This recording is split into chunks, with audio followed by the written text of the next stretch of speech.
Не звоните, бе, не звоните, бе, не звоните. Чакай малко, ми се обадват от болница, аз работам в болница за това. Добре.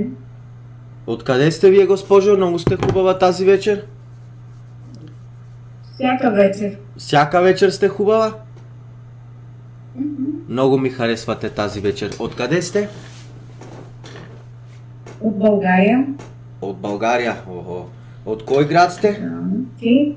Аз съм от... Не си българин, нали? Не, аз не съм българин, аз съм от Македония. Приятно ми е, Пламен се казвам. Пламен, аз съм Злати и на мен ми е приятно. Много ми е приятно, Злати, много сте готина жена, секси жена, имате и пирсинг, както виждам.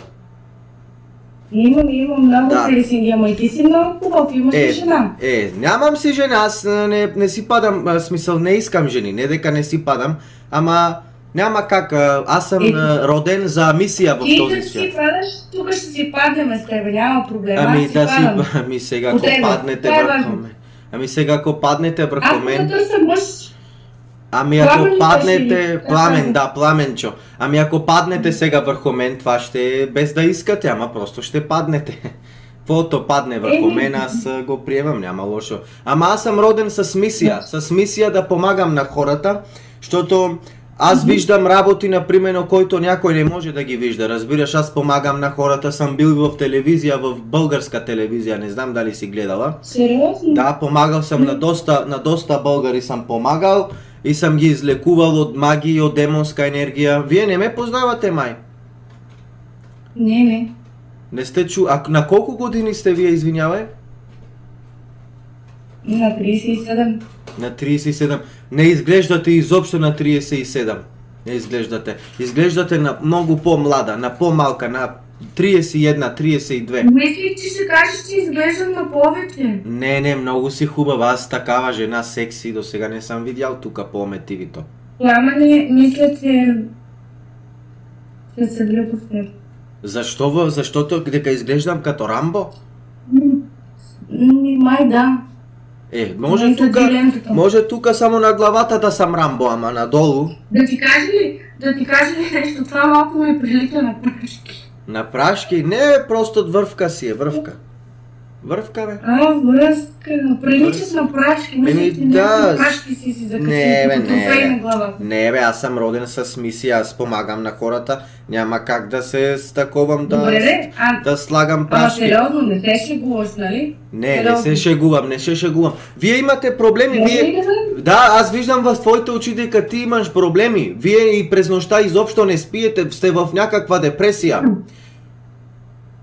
Малко, да. Да, в някаква депресия сте и бехте преди една седмица на съд. Се съдите с някой за някакви документи. Да. Вярно ли е? Да. Гледате ли, аз откъде ги знам тези работи? Значи, ако искате аз да ви гледам и да ви кажам... Не, аз не търсам пари, аз гледам безплатно, госпожа, за мен не е нужно. За пари се съдим. Не, за пари. Аз няма как да ти платя през Соме. Да, не, аз знам дека се съдете за пари, аз съм ти кажал, преди една седмица вие бехте с някакви документи, проблеми, извинявай, той ме туркат демоните, Филип. И ти викам, за някакви документи правите някакви, не знам си какво там, за някаква къща, къщата от майка ти. Точно ли е? Не, от майка ми и от на баща ми страната е къща. Да, ама това е също, където живеела майка ти там. Да, семейни хора сте били, семейни хора. Аз не се срамувай от мен. Аз мога да ти помогнам и всичко да те излекувам, само ти не се срамувай от мен. Ти ме гледай мен като брат, аз тебе като сестра и толкова. Аз не мога да те гледам като брат, аз те харесвам. Ти не можеш да ме харесваш така веднага, бе, моето момиче. Ние даже и не се... Защото аз нямам мъж. Пламен, аз нямам мъж, не ми е проблем. Знам дека нямате мъж, вас не ви върви в любовта. Не знам защо. Аз не знам защо, ама трябва да се види защо. Трябва да ми помогнеш. Да, мога, как не мога. Може да ми помогнеш да намеря любовта. Мога да лекувам, да. Мога да ти кажам защо не ти върви в любовта, защо ти са проблемите вкъщи. Сега преди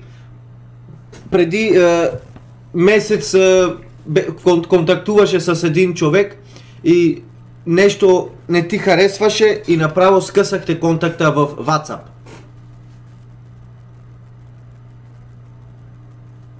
Сериозно? Откъде? Как?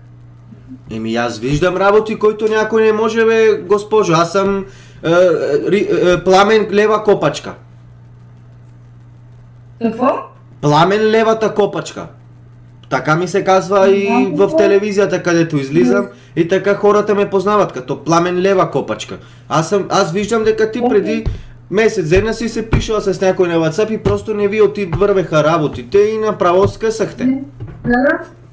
Скъсахте. Защото той е тираджия, той тир кара на WhatsApp, където контактувахте с него.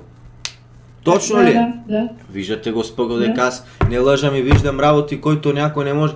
Аз мога всичко да ви кажам, и дали имате магия, и дали може да се лекува, и дали всички тези неща. Само вие трябва да ми вярвате. Добре, аз ще...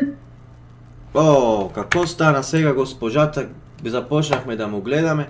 Нещо стана с госпожата.